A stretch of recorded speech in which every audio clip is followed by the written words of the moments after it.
네, 안녕하세요. 반갑습니다.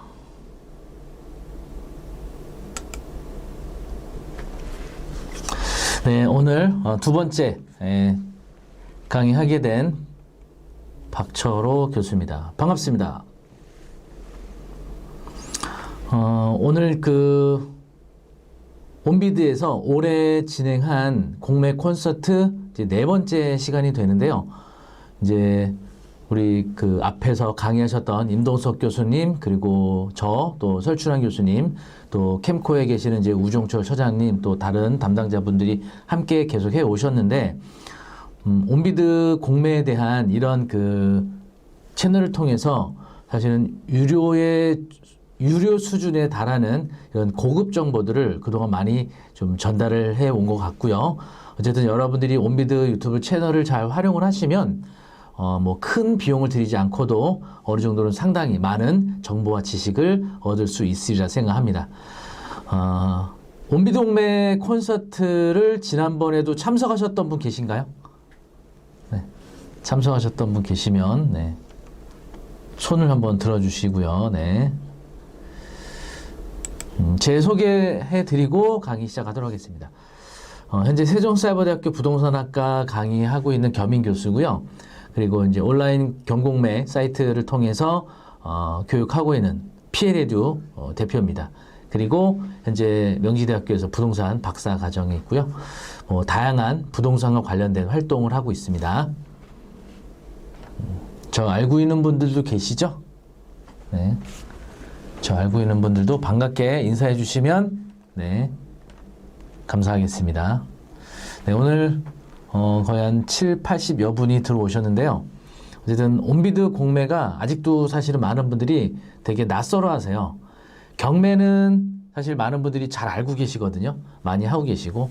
그런데 네, 이 온비드 공매의 경우에는 많은 분들이 충분히 장점이 많은데도 불구하고 낯설어하고 좀 힘들어 하시거든요. 그래서 이렇게 온비드 유튜브 채널을 통해서 라이브 방송도 있지만 이전에 올라갔던 다양한 온비드와 관련된 영상들이 있어요. 그걸 잘 활용하시면 여러분들이 그동안 낙찰됐던 사례, 또 권리 분석, 또 각 매각 재산들에 대한 종류의 특징들, 이런 것들을 다 공부하실 수 있거든요. 아마 좋은 도움이 될 만한 영상들이 있으니까 잘 참고하시면 좋겠습니다. 네, 오늘 이제 제가 여러분들께 알려드릴 내용은요, 신탁입니다. 신탁. 사실 온비드 공매도 사실 낯선 부분인데, 온비드 공매에서 매각하는 이 신탁은 더 낯설어 하시거든요. 혹시 여러분 신탁을 직접적으로 경험하셨던 분 계신가요? 신탁을 직접적으로?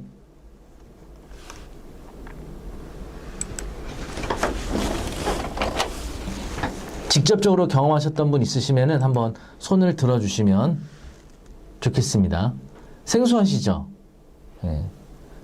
그리고 이 신탁에 대한 개념부터 또 이 신탁된 부동산이 공매로 나왔을 때 권리부석 관계, 그리고 이 신탁은 소유권을 제3의 어떤 기관이나 개인에게도 할 수 있지만 이전하고 어떤 권리행위를 하는 거거든요.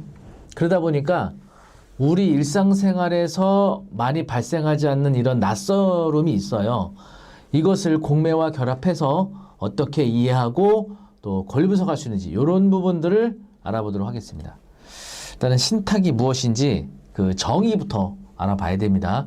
물론 딱딱할 수 있는데 모든 공부에는 이 정의부터 정확하게 파악을 하셔야 됩니다.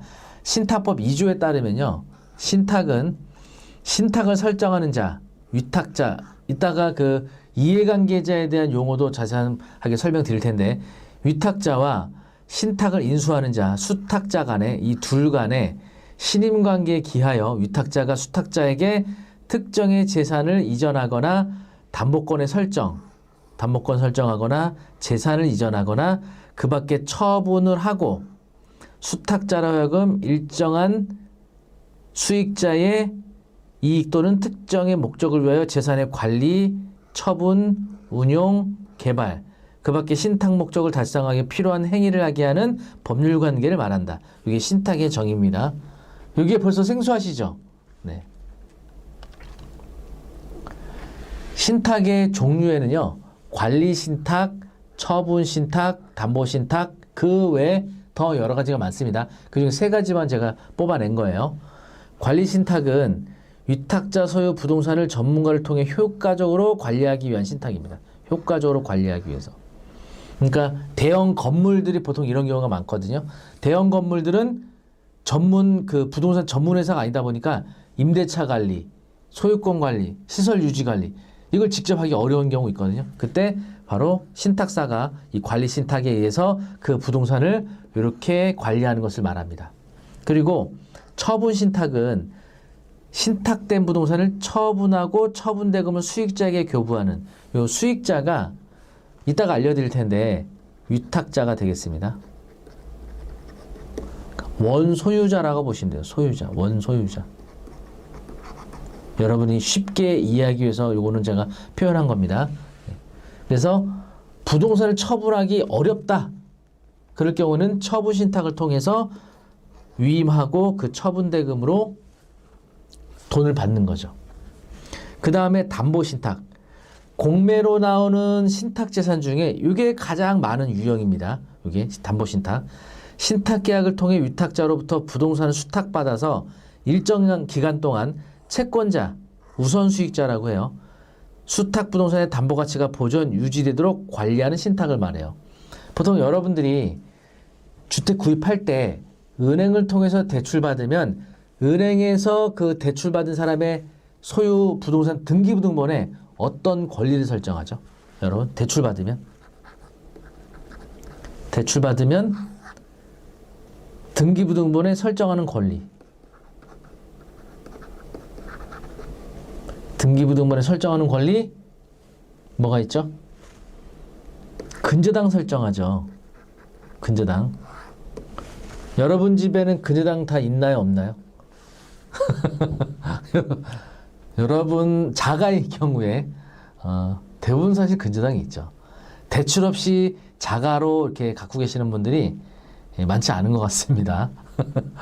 그래서 우리는 모두 은행의 채무자 동지가 아닌가, 같은 채무자로서 동지로서의 그런 느낌이 좀 있습니다. 그래서 근저당이 설정되어 있는데 다시 말하면 대출받았기 때문에 매달 우리는 은행에다가 이자를 내야 되잖아요. 이자를 근데 못 낸다. 그럼 은행에서 어떻게 하겠어요? 근저당에 의해서 경매를 신청할 수 있죠. 근저당으로 경매 신청하는데 이런 경매를 임의 경매 또는 담보권 실행을 위한 경매라고 해요. 그런데 이따가 신탁 구조를 보여드릴 건데 신탁된 부동산에 대해서 이자를 못 내잖아요. 그러면 경매가 되는 게 아니라 공매가 됩니다. 그 구조는 잠시 후에 소개해드리도록 할게요. 이런 모든 행위들이 바로 여기 뭘 말하냐면 등기부등본에 소유자가 신탁사로 이전되는 것을 말해요. 신탁회사.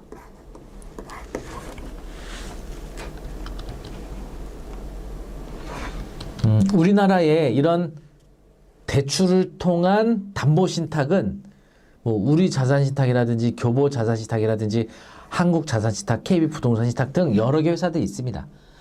이런 회사들이 담보신탁의 방식으로 대출을 하고 있다는 거예요. 그러면 대출받은 사람이 근저당을 설정하고 대출을 왜 안 받고 신탁 방식으로 왜 대출을 받느냐? 여러 가지 이유가 있거든요. 예를 들면은 다가구나 다중주택 같은 거 있잖아요. 이렇게 4층짜리 여기 101호, 102호, 201호, 202호, 301호, 302호, 401호, 402호. 자, 요런 주거용 부동산을 내가 구입을 하면서 뭐 낙찰받았거나 매매로 취득하거나 대출을 신청하게 되면은 대출이 많이 나오나요? 많이 안 나오나요? 이런 신탁부동산에 대해서는 대출이 많이 안 나온단 말이에요. 물론 LTV라는 것도 있고 DSR이라는 것도 있는데 요 대출 외에도 주거용 부동산의 경우에는요. 방공제가 됩니다. 방공제. 뭐 방 빼기, 방 차감 뭐 이런 말도 해요. 다시 말하면 요 방 하나당 이게 지역별로 다르거든요. 서울의 경우는 5,500만 원. 요걸 방 개수대로 빼야 돼요. 대출 한도에서. 대출이 많이 안 나오잖아요. 그런데 이와 같은 담보신탁을 이용하게 되면 방공제하지 않고 대출을 많이 받을 수 있거든요. 또는 신규로 법인사업자를 냈는데 대출을 받아야 된다. 신규 법인의 경우는 또 대출이 까다로워요. 그런 경우에 담보신탁으로 하기도 하고 뭐 다양한 사유로 담보신탁의 방식으로 대출을 받게 되거든요.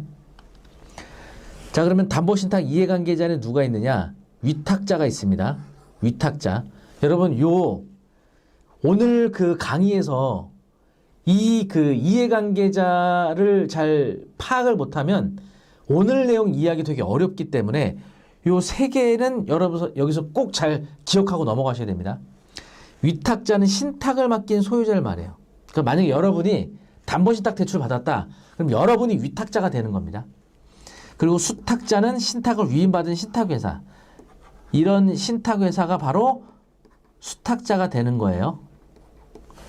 그리고 우선수익자, 대출 실행한 채권자 금융기관이 우선수익자가 되는 겁니다.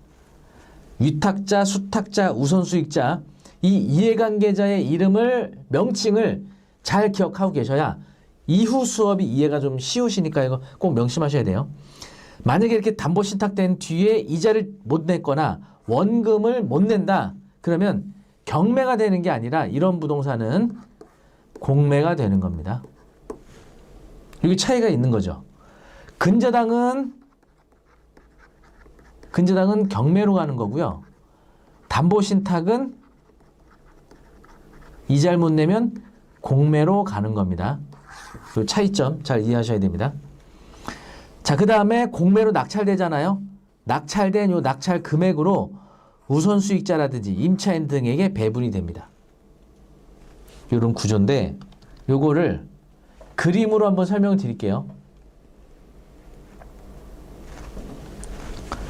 위탁자, 부동산을 소유하고 있던 사람이 신탁회사로 소유권을 이전합니다. 신탁 등기하게 돼요. 그러면 이 신탁회사인 수탁자가 대출해주는 금융기관에게 수익권 증서를 발행하고요. 그 다음에 은행에서 대출을 실행하는 겁니다. 이렇게 3자 관계가 만들어지는 거예요. 이런 방식으로 대출가 나가는 게 담보신탁이 되겠습니다. 그렇게 어렵지 않으시죠? 그런데 만약에 이자를 못 낸다. 어떻게 되냐면요. 대출을 나간 은행이 신탁회사에다가 환가 요청합니다. 신탁 재산을 공매 처분해 주세요라고 요청하는 거예요. 그러면 수탁자인 신탁회사가 신탁 재산을 공매 실행하죠. 이때 온비드로 공매를 하는 거죠. 그러면 이 신탁 재산이 낙찰이 되잖아요. 낙찰된 이 대금을 신탁회사인 수탁자에게 전달을 하고요. 그 다음에 대출금을 변제하죠. 금융기관에게. 그리고 만약에 남는 돈이 있다. 그럼 남는 돈을 위탁자인 소유자에게 지급하는 거죠. 남는 돈 없으면 이제 지급하는 게 없고요. 바로 이런 절차로 공매가 진행이 되는 겁니다. 경매하고 좀 다르죠? 그래서 요거를 잘 염두에 두셔야 되고, 신탁 공매는 경매나 압류재산처럼 최고가 방식이에요. 일단 입찰 방식이. 그래서 제일 가격을 높게 써낸 사람이 낙찰을 받는 겁니다. 자, 그런데 이제 나중에 제가 뒷부분에서 권리분석 자세히 설명드리겠지만 임차인의 보증금을 승계하는 경우 있거든요. 승계하느냐 승계하지 않느냐를 바로 매각대금 포함 여부 요거를 공고문이나 담당자 전화를 통해서 문의해야 돼요. 경매의 경우에는 뭐 물건 명세서라든지 또는 경매 유료 사이트 같은 데서 이런 것들을 친절하게 잘 설명을 해주는데 요 온비드의 경우에는 이런 것들을 뭐 그 자세하게 어떤 그 설명을 하는 것이 아니라 온비드 내에 공고문이라는 양식을 통해서 이런 것들을 표시해 주거나 아니면 해당 그 공매 물건의 신탁회사 담당자에게 문의를 통해서 확인하실 수 있습니다. 온비드 사이트에 들어가시면은 이 신탁 물건의 담당자 전화번호가 나와 있습니다. 전화해서 물어볼 수 있고요. 상업용 부동산 낙찰받았을 때 부가세 발생합니다. 여러분, 경매하고 공매 중 압류재산은 요거에 대해서는 상업용 부동산 낙찰받고 취득할 때 부가세 발생하지 않습니다. 그런데 신탁공매는 부가세 발생합니다. 그런데 매각대금 포함되는 경우도 있고 포함되지 않는 경우도 있어요. 예를 들면은 낙찰을 5억에 받았어요. 여기에 부가세 부과는 토지대금 2억, 건물대금 3억, 이와 같은 비율로 나눌 수가 있습니다. 그러면 부가세는 건물분의 10%, 3천만 원 부가세 내야 됩니다. 그런데 경매하고 압류재산은 여기 안 나와요. 그 외에 공매 재산은 여기 나옵니다. 부가세가. 그런데 요 낙찰된 금액에 요 플러스 3천만 원 부가세 따로 내야 되는 경우가 있고요. 아니면 요 낙찰대금 안에 포함돼서 매각하는 경우가 있어요. 아무래도 낙찰된 대금에 포함이 좀 유리한 거잖아요.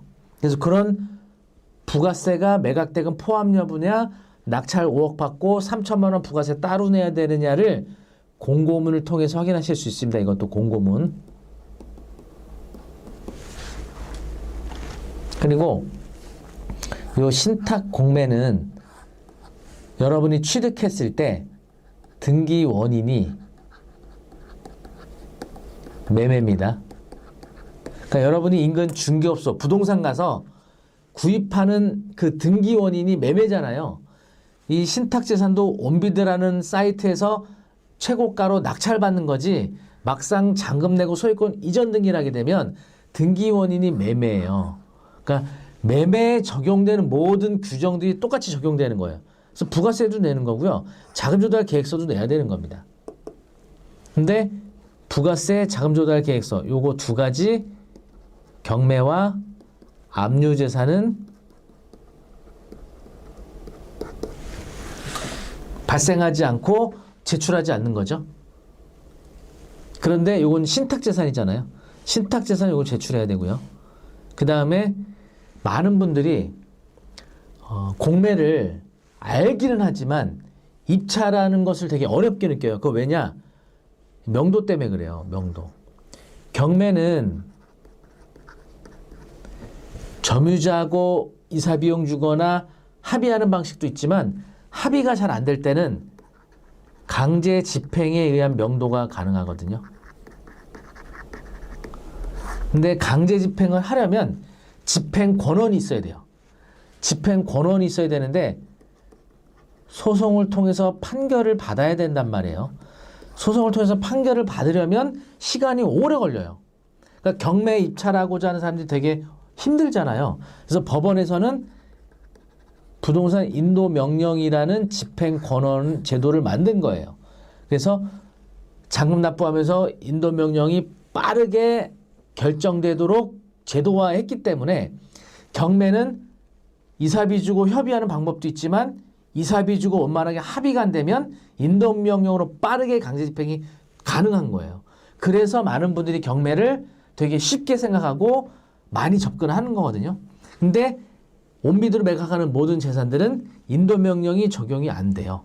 그래서 원만하게 합의가 되면 관계가 없지만 점유자는 원만하게 합의가 안 되면 명도 소송을 해서 강제 집행을 해야 되는 거죠. 이것 때문에 사실 많은 분들이 어려워하는데 제가 다른 이제 이전 공매 콘서트 때 제가 여러 번 말씀드렸지만 공매에서도 첫 번째 명도할 필요가 없는 아예 비어져 있는 아파트, 상가 등 이런 것들이 많아요. 자, 두 번째. 기존의 임대차 권리관계를 그대로 승계받는 물건들이 많이 있거든요. 요게 바로 어디서 발생하느냐? 요게 이 신탁 공매에서 이런 경우가 발생을 한단 말이에요. 요런 물건을 찾아내잖아요. 기존의 임차권을 승계한다? 요건 좋은 거예요? 안 좋은 거예요? 기존에 상가로 했을 때 보증금 2천만 원, 월세 100만 원. 요 상가를 신탁재산으로 낙찰 받아서 요 임차권을 그대로 승계한다. 이런 거는 좋은 거예요? 안 좋은 거예요? 이런 공매 물건은?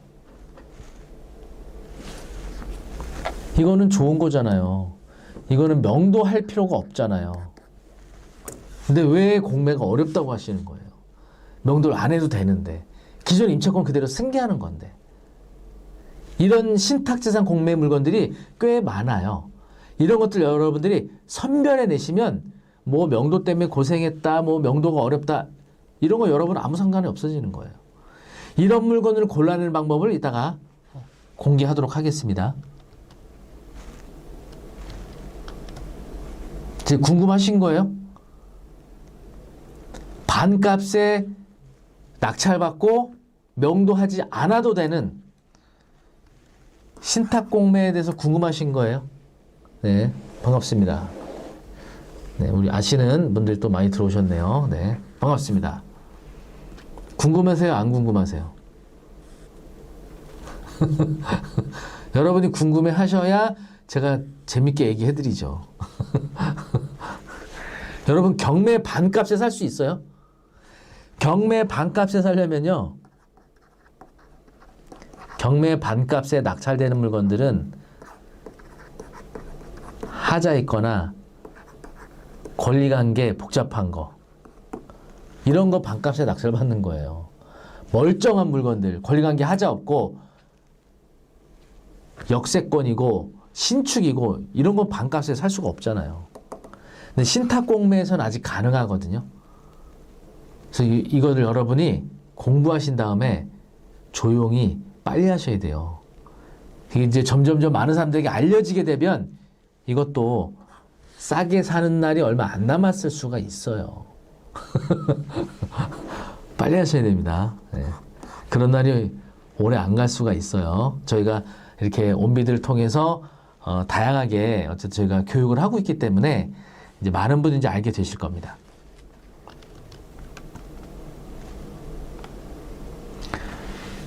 신탁공매의 특징들 몇 개 보시면요. 보통 경매의 경우에 감정가 5억 그러면은 입찰을 얼마부터 시작해요? 당연히 감정가부터 입찰을 시작하죠? 압류지산도 마찬가지고 구구공유 다 마찬가지예요. 근데 신탁공매는 감정가보다 높은 금액부터 입찰을 시작합니다. 뭐 5억 5천이나 6억이나 예. 신탁사가 자율적으로 결정하는 거예요. 높은 금액부터 시작합니다. 근데 어차피 시세보다 이 시작가가 높으면 입찰자가 없으니까 유찰이 이제 여러 차례 되겠죠. 그리고 이 신탁 공매의 특징은 일주일에 1회 이상 하는데 한 번 입찰할 때마다 1회 내지 2회 입찰을 합니다. 이것도 신탁사가 자율적으로 결정하는 건데요. 어떤 경우에는 오전 10시부터 12시까지 입찰 진행하고요. 이때 입찰자가 없으면 같은 날 오후 2시부터 4시 뭐 이런 식으로 하루에 2번씩 진행을 해요. 10%씩 차감해 갖고 속도가 엄청 빨리 유찰이 됩니다. 그죠? 그래서 이제 10%씩 저감이 되는데 몇 차례 유찰되고 나서는 저감률을 달리 적용할 수도 있습니다. 5% 적용할 수도 있고 15% 적용할 수도 있고 입찰 보증금은 입찰 가격의 10%입니다. 이게 경매하고 압류지산하고 다르죠? 입찰 가격의 10%가 되겠습니다. 근데 이거는 너무 어렵게 생각하실 필요가 없는데 게 온비드에서 입찰 버튼을 누르시잖아요. 입찰 보증금 버튼이 있어요. 누르시면 보증금이 자동으로 계산이 됩니다. 그거를 나에게 정해진 가상 계좌로 입금을 하시면 돼요. 입찰 보증금. 입찰표는 냈는데 입찰 보증 납부 안 한다? 그럼 무효가 되는 겁니다. 그래서 입찰 마감 시간까지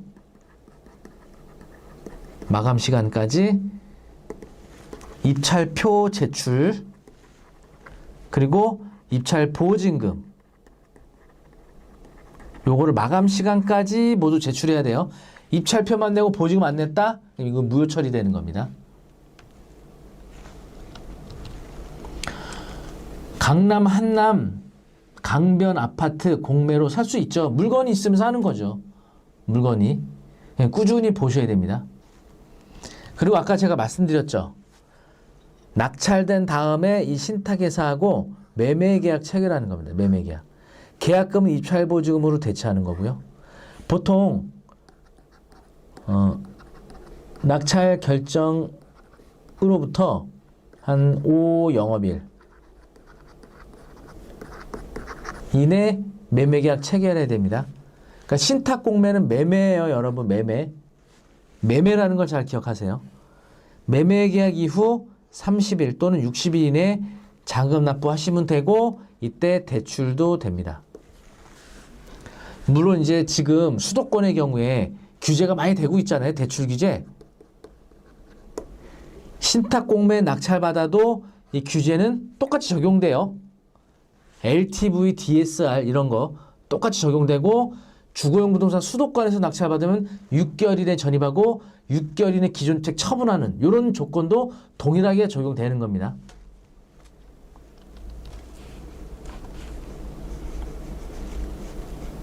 신탁공매에 대해서 지금 궁금해하시는 분들이 많이 계시는데, 여러분들이 막상 공부할 때가 많지 않아요.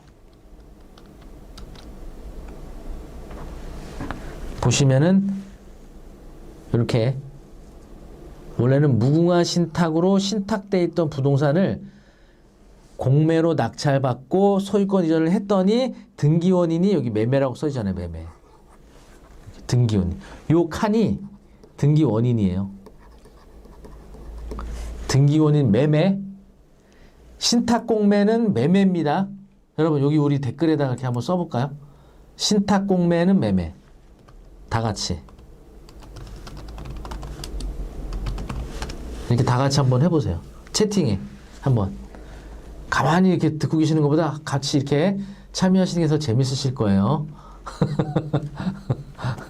신탁공매는 매매다. 이거를 명심하셔야 돼요.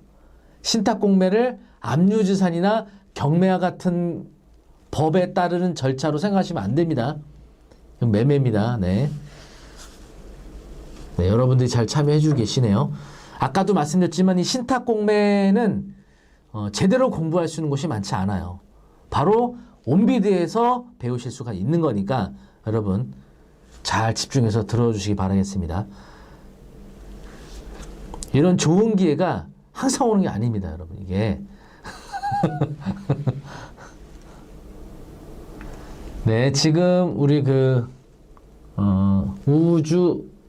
우주 퓨다님, 예. 그 질문하신 거, 재산세 압류된 사항도 신탁공매 낙찰자가 인수하게 되나요? 아주 중요한 질문입니다. 좀 이따 나옵니다.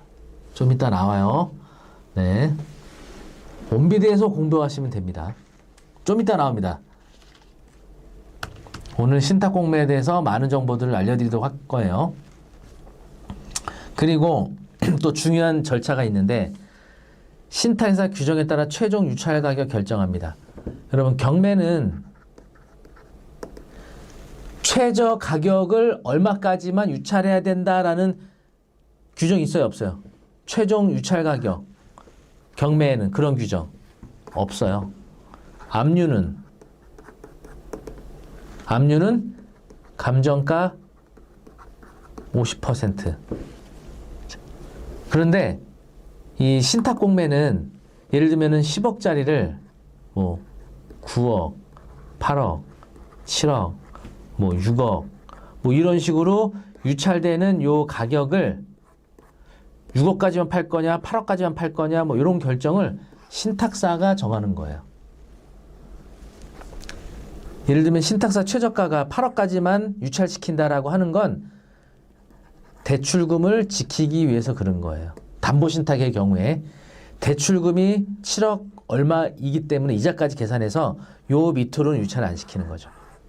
대출금 원금 회수를 위해서. 그리고 최종 유찰되고 나면 온비드에서 지역이나 기간으로 검색되지가 않습니다. 그래서 마지막 차수까지 유찰되고 나면은 여러분들이 온비드에서 이렇게 검색하면은 이 물건이 있는지도 몰라요. 다시 말하면 10억짜리가 어떤 경우에는 유찰이 많이 돼갖고 한 3억까지 유찰이 돼 있는데 이게 순식간에 훅 떨어진단 말이에요. 아까 말씀드렸지만 경매와 달리 진행 속도가 굉장히 빨라요. 10억짜리가 금세 한 달 만에 3억까지 떨어지거든요. 이런 물건을 검색하고 싶은데 검색이 안 된단 말이에요. 지역이나 기간. 물론 이 물건의 관리번호를 직접적으로 알고 있으면 직접 입력해서 찾아낼 수가 있는데 관리번호 모르잖아요. 그죠? 그런 경우에는 그 해당 신탁회사 홈페이지 통해서 검색이 가능합니다. 신탁회사 홈페이지 가면 이따가 제가 샘플을 하나 보여드릴게요. 최종 유찰되고 난 다음에는 신탁회사와 수의계약이 가능합니다. 수의계약은 신탁회사에다가 그 담당자한테 전화하셔갖고 수의계약을 하기 원합니다 하면 매수 신청서를 보내줘요. 양식. 매수 신청서 양식을 받으신 다음에 여기 쭉 뭐 여러 가지 인적사항도 쓰고 여러분이 매수하고 싶은 가격을 써내는 겁니다. 대부분은 마지막으로 유찰된 최저가로 제출하죠. 그런데 만약에 수의계약 신청자가 다수다. 그러면 매수 신청서에 작성한 매수 가격 가장 높게 써낸 사람이 계약자가 되는 거예요. 그러니까 제 생각에는 마지막 차수까지 기다릴 필요 없이 그냥 어차피 수의계약으로 가도 그보다 밑으로 사는 건 아니에요. 그러니까 최저가가 3억이었다. 마지막 차수에 입찰을 들어가는 게 좋은데 내가 이걸 놓쳤다면 입찰 기간을 놓쳤다면 수의계약으로 하면 된다는 거죠. 수의계약 절차는 신탁회사 담당자가 다 알려줍니다. 어떤 서류 준비해서 몇 월 며칠 몇 시에 어디로 와라 이렇게 해요. 그러면 그 신탁회사 본사에 가서 매매 계약서 쓰는 겁니다.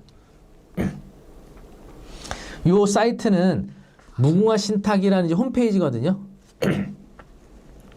무궁화 신탁이 홈페이지 가면 물건 정보라는 요 게시판이 있거든요. 딱 클릭하시면 이렇게 공매 물건 목록이 쫙 나타납니다. 여기에는 온비드에서 진행하는 그 진행 물건도 여기 올라와요. 여기 앞에 공매 진행이라고 써 있죠. 요거는 현재 온비드에서도 진행을 하고 있는 물건이라는 뜻이고요.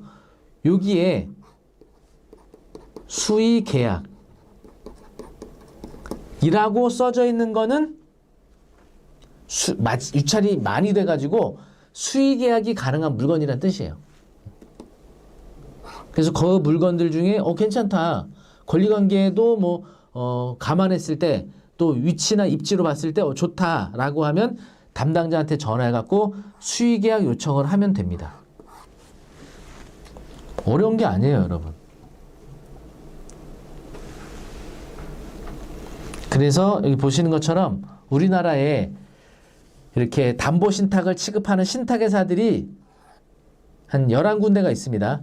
KB자산신탁, 교보자산신탁, 뭐 대한토지신탁 이런 회사들이 있어요. 검색창에다가 이 신탁회사 명을 든 다음에 들어가시면 되는데 일단은 온비드에서 그 물건을 검색을 하시고 온비드에 최종 유찰돼서 검색되지 않은 물건은 이 홈페이지를 통해서도 공매 물건을 확인할 수 있다. 겁니다. 최저가격이요. 안 된다니까요. 10억에서 4억 여기까지 마지막 최저가 여기까지 유찰되고 나면은 요 금액으로 수의 계약이 가능한 거지. 수의 계약이라고 이거보다 더 싸게 사는 거 아니에요. 협상 안 돼요. 안 됩니다. 협상이라는 건 있을 수가 없어요. 이 금액에 사던가 말던가. 예, 그겁니다. 싸게 사고 싶으면 뭐 아는데 10억짜리 4억까지 떨었는데 더 싸게 달라 그러면 신탁회사가 팔겠냐고요. 은행이 손해보는데 이거 밑으로 팔면요. 은행이 원금 손해봐요. 은행이 원금 손해보면서까지 안 팔아요. 경매는 어쩔 수 없지만.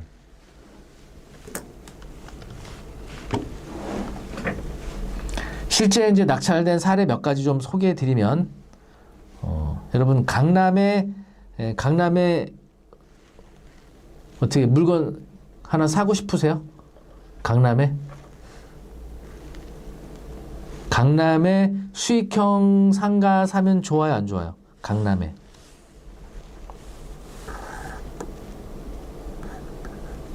강남 좋죠. 좋은데 문제는 수익률이 현저히 낮습니다. 대형 고액 부동산들 있죠. 막 수백억, 막 천억 넘는 거. 수익률이 0%나 1% 이 정도. 구분상가 같은 경우는 보통 2%에서 한 3% 연. 이 정도 나와요. 다시 말하면 그냥 예를 드는 겁니다. 월세 한 300만 원 받을 수 있는 상가가 한 15억 정도 한다는 얘기입니다. 15억짜리 상가 샀는데 거기서 월세가 300만 원 나온다는 뜻이에요. 예를 들면. 이렇게 수익률이 낮아요. 강남이니까 매도인들이 내놓는 가격이 엄청 높아요. 당연하죠. 강남 땅값이 비싸니까 처음에 건물 지을 때 땅 매입비용이 비쌌을 거 아니에요. 그 분양가 자체가 높았을 거고 그동안 분양 이후에 거래가 이루어지면서 시장이 안 좋으면 좀 분양가보다 낮게 거래될 수도 있지만 대부분 계속 가격이 올라갈 거 아니에요. 수익률이 엄청 낮아요. 강남에서 높은 수익률로 취득하는 방법은 사실 공매밖에 없습니다. 교보 자산시탁 거였고요. 위치는 바로 선능력 앞에 여기였습니다. 선능력 앞에. 위치 괜찮죠? 여기 테헤란로잖아요. 강남에 가시면요. 이런 대형 복합 건물 지하에 가시면은 푸드코트 있습니다. 푸드코트. 그래서 여러 개의 식당들이 다 모여 있어서 주변에 직장인들이 와서 점심, 저녁 식사 하는 곳이죠. 대체적으로 이제 이런 데가 식대가 좀 저렴한 편이죠. 여기가 이제 나온 건데 바로 요 식당이 나온 겁니다. 여기. 그래서 강남의 푸드코트 무조건 잘 되는 건 아니고 망한 데도 있어요. 그래서 반드시 현장 가보셔야 됩니다. 잘 되나? 갔더니 장사 잘 되더라고요. 그리고 현재 여기 영업하시던 분 임차 조건이 보증 1,000만 원에 월세 135만 원 내고 있더라고요. 1,000만 원에 135만 원. 근데 낙찰받은 다음에 요 임차인을 명도하지 않아도 돼요. 그냥 기존의 요 임차권을 승계하는 겁니다. 승계. 명도 안 해도 되고 낙찰받으면 교보 자산신탁 가서 매매 계약서 쓰고 계약금 입금하고 잔금 내 소유권 이전한 다음에 임차인한테 가서 인사만 하시면 돼요. 제가 새로운 소유자입니다. 그리고 새로운 계약서 하나 쓰고 여러분의 통장 계좌번호 알려주면 바로 그 다음 달부터 135만 원 들어오는 거예요. 이거 어려워요? 쉬워요? 이런 공매는. 여러분 경매는 인도명령이 있어서 명도 쉽다고 생각하시죠? 그렇지 않아요. 경매도 이게 명도가 나름대로 어려워요. 이게 쉽지 않습니다. 그러니까 최악의 상황에서 빠르게 강제 집행할 수 있다는 거지 경매가 명도가 쉽다는 게 아니에요. 그런데 온비드 공매에서는 이런 신탁 공매에서 명도하지 않고 낙찰만 받으면 기존 임차권을 그대로 승계받는 이런 물건들이 있기 때문에 굉장히 큰 장점이라고 할 수가 있는 거죠. 이게 소액 투자 가능한 물건입니다. 그래서 온비드에 보면요. 이게 뭐냐면 공고문이라고 해서 이 물건을 낙찰받는 절차, 낙찰받고 나서 이후 절차를 안내하는 문서예요. 온비드 사이트 들어가시면 여기 공고문 확인하실 수 있거든요. 파일을 보시면 낙찰자는 낙찰 후 5영업일 이내에 매매 계약 체결해야 된다 써 있잖아요. 낙찰되고 나서 5일 안에 그 회사 가서 교보 자산시탁 가서 계약서 쓸 때 그 필요 서류, 그리고 계약서 쓰고 난 다음에 60일 이내에 잔금 이때 대출됩니다.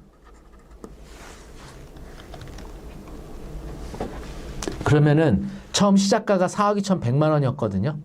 온비드 들어가시면요, 이렇게 회차별 입찰 정보가 쭉 나와요. 나오는데, 자, 월세 강남에 선능력 앞에 135만 원 받을 수가 있습니다. 자, 여러분이 이제 딱 입찰한다 생각하시고 얼마의 낙찰 어느 타이밍에 입찰 들어가야 낙찰될 수 있을 것 같아요? 이 입찰 타이밍 결정을 잘 하셔야 돼요. 경매는 20에서 30% 빠지기 때문에 언제 입찰해야 되는지 판단하기가 어렵지 않거든요. 근데 신탁공매 10%씩 빠지기 때문에, 그리고 굉장히 빠른 속도로 진행하기 때문에 언제 입찰하느냐 이 결정이 되게 중요해요. 황영묵님, 네, 빛이 될 것 같다고요. 감사합니다. 여러분 같으면 최저가 얼마일 때 입찰 들어갈 거예요? 최저가 얼마일 때? 이 결정 되게 중요해요. 막상 입찰해 보시면. 이 물건 2억에 못 들어가요. 자, 여기 최저가 지금 2억 5,200만 원이라서 2억 5,260만 원 밑으로는 안 돼요. 싸게 낙찰받고 싶은 마음 이해되지만 135만 원에 2억이면 수익률이 몇 %인지 아세요?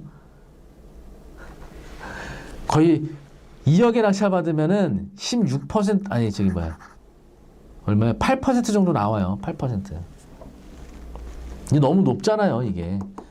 다른 사람들은 요 금액에 들어가려고 하는데 나 혼자 저 밑에서 입찰하려고 하면은 기회 놓칠 수 있잖아요. 좀 심하시네요. 그래서 이 결정을 잘 하셔야 되는데, 4명이 들어가서 2억 7,080만 원이 됐습니다. 2억 7,080만 원. 최저가 여기 마지막 차수 때 들어가서 입찰했던 거예요. 다른 사람들이 여기 4명이 다 그 마지막 최저가까지 떨어질 때까지 기다렸던 거예요. 게다가 2억 7,080만 원에 낙찰받은 거거든요. 낙찰받은 다음에 교보 자산시탁 가서 매매 계약서 쓰고, 그리고 대출받아서 잔금 내고, 그리고 영업하시는 임차인한테 가서 안녕하십니까, 제가 공매로 낙찰받은 새로운 소유자입니다. 계약서 하나 쓰고 계좌번호 하나 알려주고. 수익률이 얼마 나오냐면요, 이렇게 낙찰받았더니 수익률이 6.2%. 강남에서 6.2%면요, 이거는 여러분 기적입니다. 기적. 기적이에요, 기적. 이런 거 쉽지 않습니다, 강남에서. 그리고 이분이 대출을 2억 1,000을 받았습니다. 2억 1,000. 당시 금리 연사 4%. 지금은 조금 높아요. 2억 1,000. 그래서 본인 자금이 취득세 빼고 5천만 원 들어갔어요. 여러분 5천만 원 있어요, 없어요? 5천만 원. 5천만 원이 없어도 할 수 있는 물건 찾아보면 있겠지만 어쨌든 요 정도면 요건 있어야 돼요.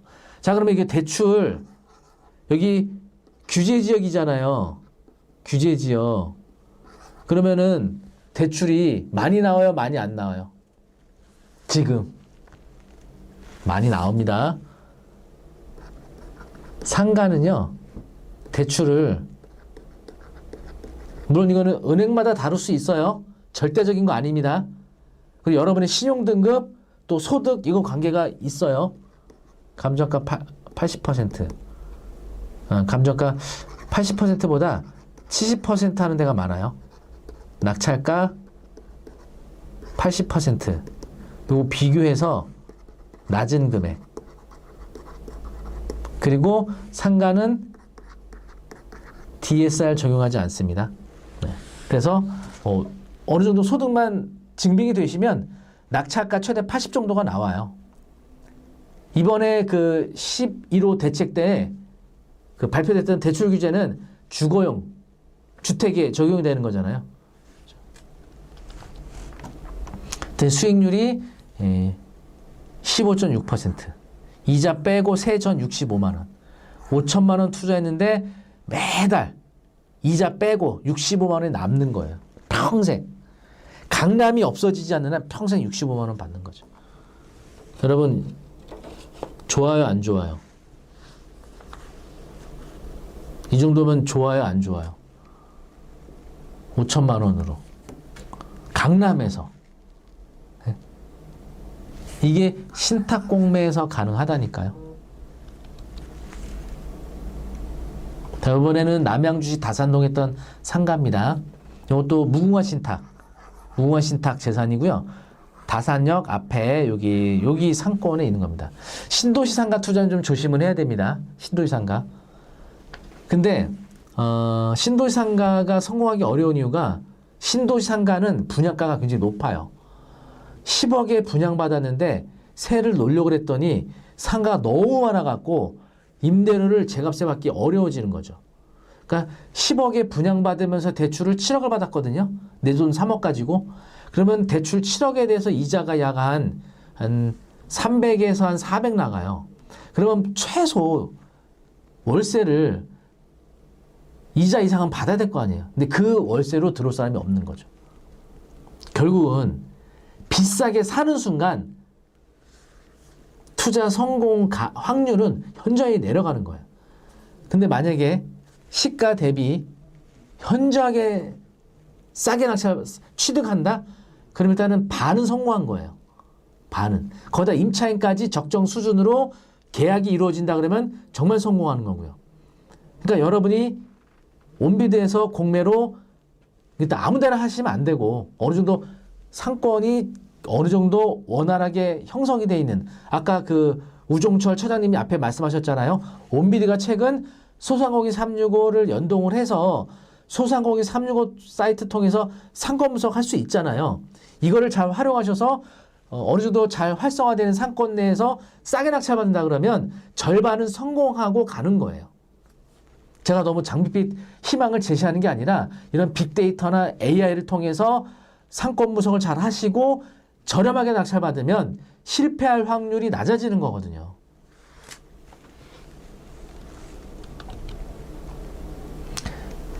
그래서 여기 현재 이렇게 코인 노래방으로 운영하던 상가였습니다. 코인 노래방. 근데 보시는 것처럼 인테리어가 굉장히 화려하게 잘 돼 있었고요. 인테리어 비용만 해도 수억 원이 들어갔다고 하더라고요. 그리고 온비드에서 공고한 공고문에 보니까 해당 그 호수의 임대료가 3천에 월세 185만 원. 3천에 185만 원. 그런데 여기 매각 조건을 보면요. 보증금 매각대금 포함이에요. 예를 들면 낙찰가 4억이다. 낙찰가 4억이면은 요 안에 보증금 3천만 원이 포함된 거예요. 포함이라는 건 뭐냐면은 4억을 잔금 내잖아요. 잔금 내면은 신탁사에서 3천만 원을 반환해 줍니다. 3천만 원을. 그렇기 때문에 이 사람, 낙찰받은 사람은 결국은 3천만 원의 레버리지를 이용하는 거니까 3억 7천만 원의 자금이 들어가는 거예요. 근데 만약에 매각대금 포함이 아니고 별도다. 그러면 요 4억 낙찰받고 임차에 만기돼서 나갈 때 3천만 원 내가 내주는 거거든요. 신탁사에서 반환 안 해주기 때문에. 이런 차이가 좀 있어요. 매각대금 포함이냐, 포함이 안 되느냐. 그리고 임차권 승계입니다. 이 임차권을 그대로 승계하는 거예요. 명도 안 해도 되고. 그리고 부가세도 매매 금액에 포함입니다. 이 4억 안에 부가세도 포함되고 임차 보증도 포함되는 거예요. 이런 것들은 사실은 상당한 절감 효과가 생기는 겁니다. 일반 임대사업자 등록하게 되면 건물분의 10% 부가세 환급도 받을 수 있잖아요. 이런 장점이 있는 겁니다. 이런 물건들도 있고 부가세가 매매금액 별도도 있고 보증금 매매금액 별도도 있고 이게 각 매각 물건마다 달라요. 이거를 공고문이나 신탁회사 담당자 통해서 확인을 하셔야 된다는 얘기입니다. 그래서 이제 공고문에 보시면은 여기도 낙찰일부터 5 영업일 이내에 매매계약 체결해야 되고요. 계약 체결하고 나서 60일 이내에 잔금을 내셔야 됩니다.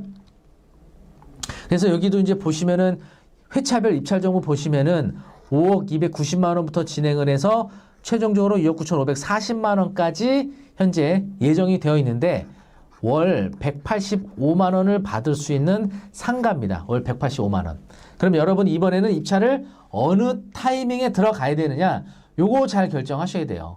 그럼 여러분이 얼마에 들어가시는 게 좋겠어요? 입찰 가격. 이 고민을 앞으로 많이 하셔야 될 거예요. 근데 이 물건은 최종적으로 입찰자가 없었습니다. 유효한 입찰자가 없기 때문에 여기 보시는 것처럼 수의계약이 가능하다고 써 있잖아요. 바로 수의계약이 가능해지는 겁니다. 그래서 그 해당 그 신탁회사에다가 저는 수의계약을 하기 원합니다 하면 이와 같은 매수 신청서 양식을 보내주고요. 이 매수 신청서 양식에 매수 신청 금액을 여러분이 써서 제출하시는 거예요. 여기에 작성하는 매수 신청 금액은 마지막 유찰된 최저가 이상으로 써내야지 마지막으로 유찰된 최저가 이하로 매수 신청 써서 제출하면 그거는 무효 처리됩니다. 안 됩니다. 그러니까 마지막으로 유찰된 최저가 이상으로, 근데 보통 마지막으로 유찰된 최저가 정도로 써서 제출하는 겁니다. 근데 만약에 여러 사람이 매수 신청서를 냈다면 그 매수 신청서 써낸 신청 금액 중 가장 높게 써낸 사람과 수의계약이 이루어지는 거예요. 이런 절차를 잘 염두에 두시고 이렇게 보시는 것처럼 해당 그 신탁회사 가서 이렇게 매매 계약서를 쓴 겁니다. 가서 신탁회사 담당자가 다 안내해줘요. 뭐 서류 뭐뭐 도장 찍으라고 하고 내용 잘 확인하시고, 보통 여러분들은 이런 부동산 매매 계약을 여러분 집 근처에 있는 지역 중개사무소 가서 매매 계약 그동안 하셨는데 온비드로 신탁 공매를 낙찰받으면 매매 계약서를 그 강남에 다 본사가 있거든요. 이런 신탁회사들이 그 신탁회사 본사에 가서 매매 계약서를 쓰시는 거예요. 되게 생소한 경험이 되실 겁니다. 네. 그래서 수익률 계산했더니 8.36%. 8.36% 이거 이 정도면 괜찮아요, 안 괜찮아요? 너무 괜찮죠. 대출 2억 3천을 이용하게 되면 실투자금은 4천만 원에 이자 공제하고 세전 수익률이 33.47%, 이자 공제하고 세전 100만 원이 남는 거예요. 4천만 원 투자했는데 100만 원이 남는다는 뜻입니다. 물론 여기 세금을 내야 되겠죠. 자, 어때요, 여러분? 4천만 원 투자했는데 이자 빼고 100만 원이 남는 거예요. 이게 가능한 이유는 뭐예요?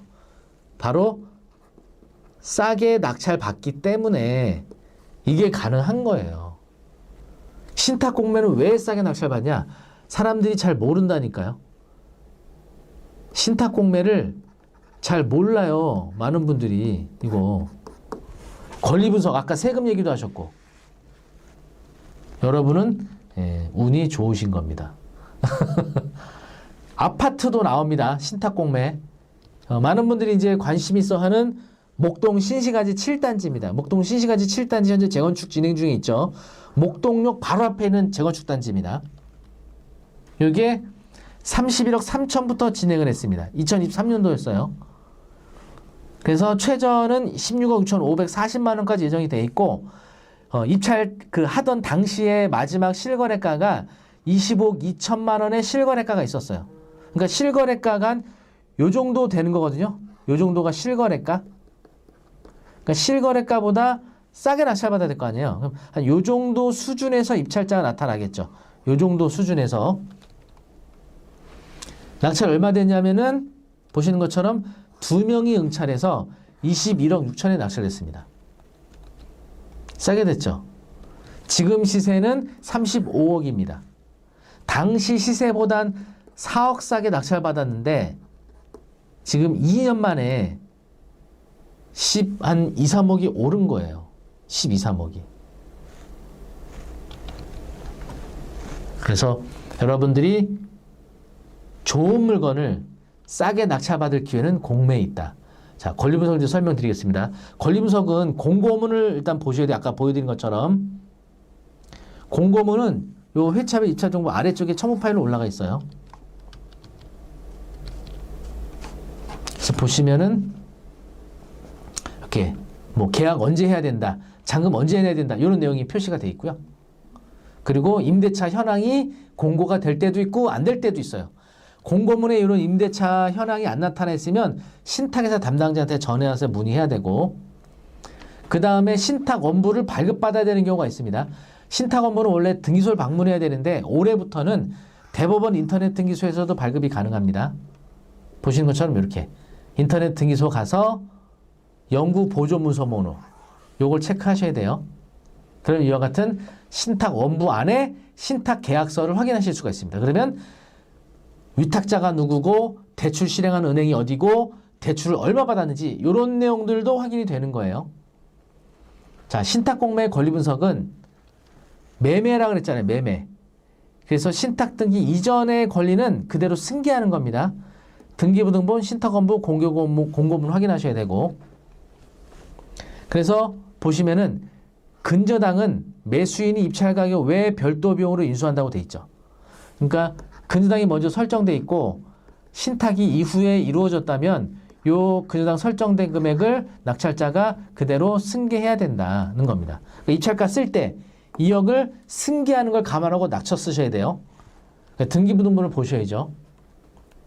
그래서 신탁 등기 이전에 등기된 권리는 임차권도 마찬가지로 승계하는 거예요. 신탁 등기 이전,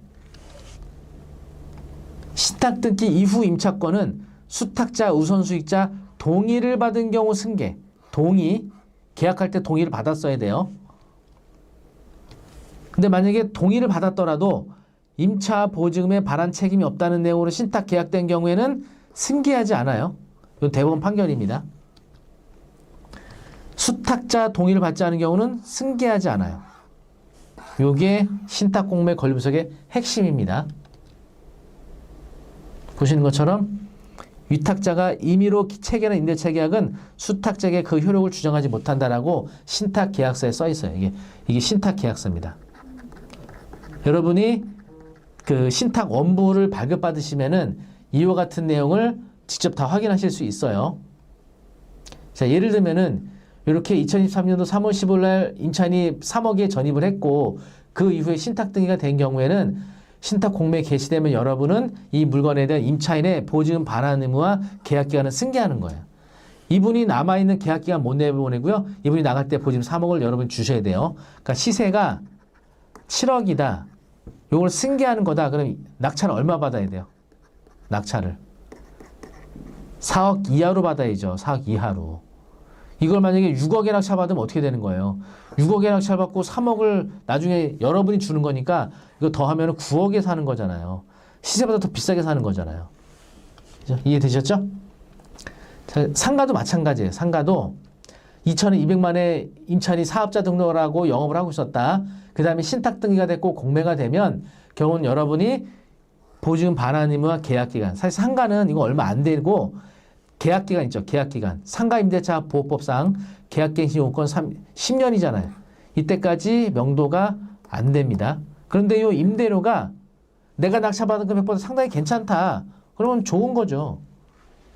임차인은 내보내지 않고 그대로 승계받는 게 훨씬 좋은 거죠. 상가는. 자, 근데 이렇게 신탁 등기가 되고 나서 임차인이 뒤늦게 들어왔다. 이런 걸 이제 잘 판단하셔야 되는데 아까 설명드렸던 대로 임차인이 수탁자, 신탁사, 우선수익자 동의를 받은 경우에는 낙찰받은 사람이 승계하거나 매각대금에서 배분됩니다. 그래서 보증 포함이냐, 보증 별도냐 이걸 물어보셔야 돼요. 수탁자 동의 받았지만 담보신탁 계약 상해 또는 그 임차인의 계약서 특이하게 보증 반환 의무가 없다고 신탁 계약된 경우에는 임차인의 보증금 지급 의무가 없습니다. 동의받지 않은 경우에는 승계하지 않고요. 그러니까 신탁 등기 이후에 이렇게 전입한 사람들 있죠? 요거는 요 세 가지를 유형을 잘 확인하셔야 돼요. 대금 납부 이후에 승계받은 임차인과 계약서 작성해야 되고요. 주택임대차보호법, 상가임대차보호법 적용되고요. 대금 납부 이후에 위탁자 또는 신탁에서 동의받지 않은 경우에는 점유주에 대해서 명도 절차 밟혀야 됩니다. 협의 또는 명도 소송. 지금까지 내용 이해되셨죠? 여러분, 지금 당장 이해가 안 되면 요거 라이브 방송 끝난 다음에 온비드 채널에 업로드가 되니까 그걸 다시 한번 참고하세요.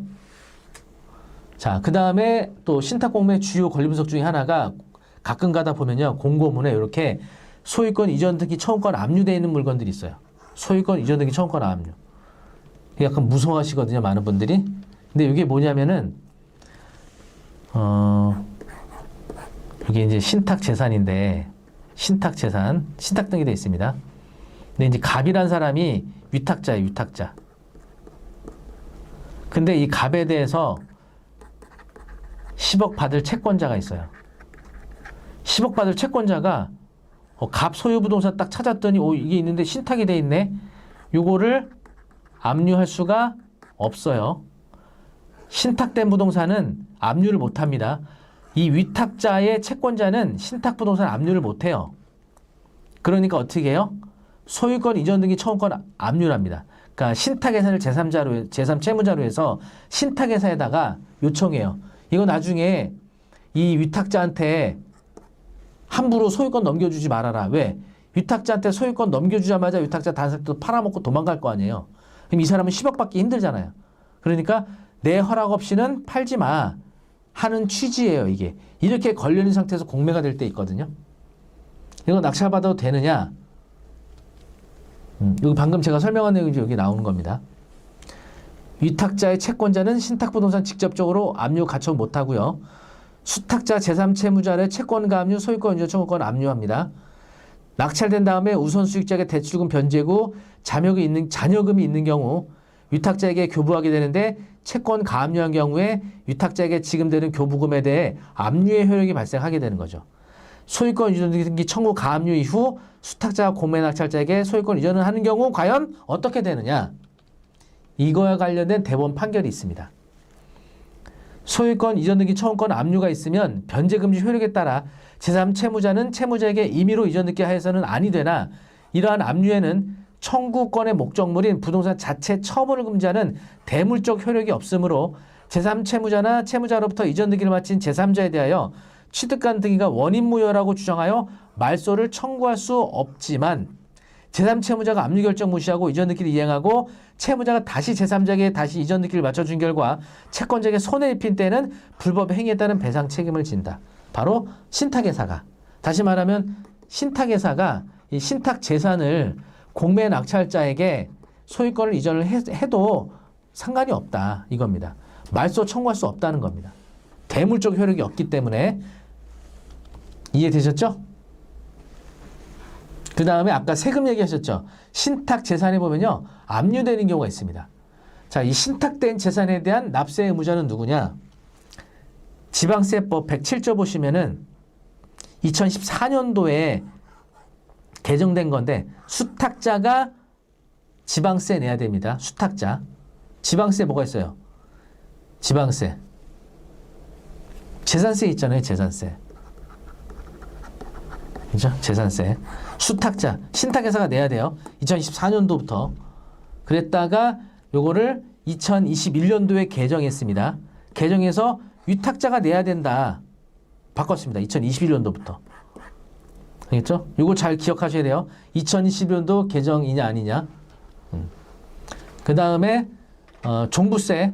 이것도 2021년도 개정이 돼서 위탁자가 내야 됩니다. 종부세도. 등기부등본에 보시면 이렇게 신탁부동산에 대해서 압류가 걸리는 거는 세금을 안 내서 그래요. 그래서 보시면은 여기 공고문에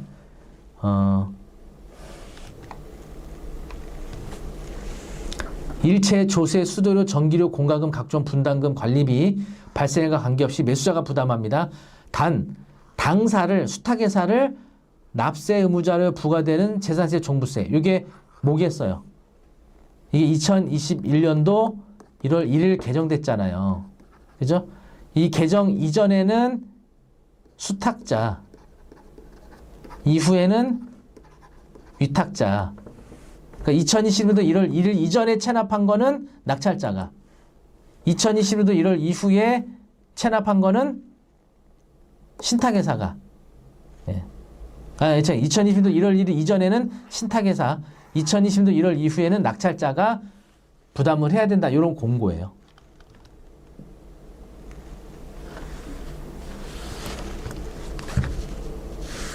이해되셨나요? 되게 재밌으셨나요? 좀 빨리 지나갔죠? 네. 어쨌든 이제 이 영상이 업로드가 되니까 한번 복습하시면 되겠습니다.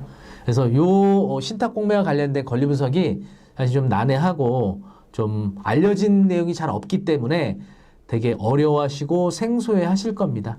네, 신탁 공매가 매매라는 이 원칙을 잘 기억하시면 크게 도움이 되실 것 같습니다. 오늘 어떻게 도움이 되셨나요, 여러분? 네. 채권자가 소유권 이전 특권 압류를 건 상태에서 매수하게 된 경우 등기 지을 수 있나요? 여러분, 소유권 이전 청구권 압류는 등기되는 게 아니에요. 그 위탁자의 채권자가 수탁자인 신탁회사를 제3채무자료에서 결정을 받고 내용 증명을 보내는 거지 이게 등기상에 등기되지 못한다니까요. 위탁자의 채권자는 신탁재산을 압류할 수가 없어요. 아시겠죠? 네. 자, 많은 도움이 되셨길 바라면서 신탁 공매로 반값에 낙찰받는 그런 물건을 잘 찾아서 성공하시기 바라겠습니다. 네, 그러면 저는 여기서 마치도록 하고요. 잠깐 쉬었다가 그 다음 설춘환 교수님께서 강의해 주시겠습니다. 감사합니다.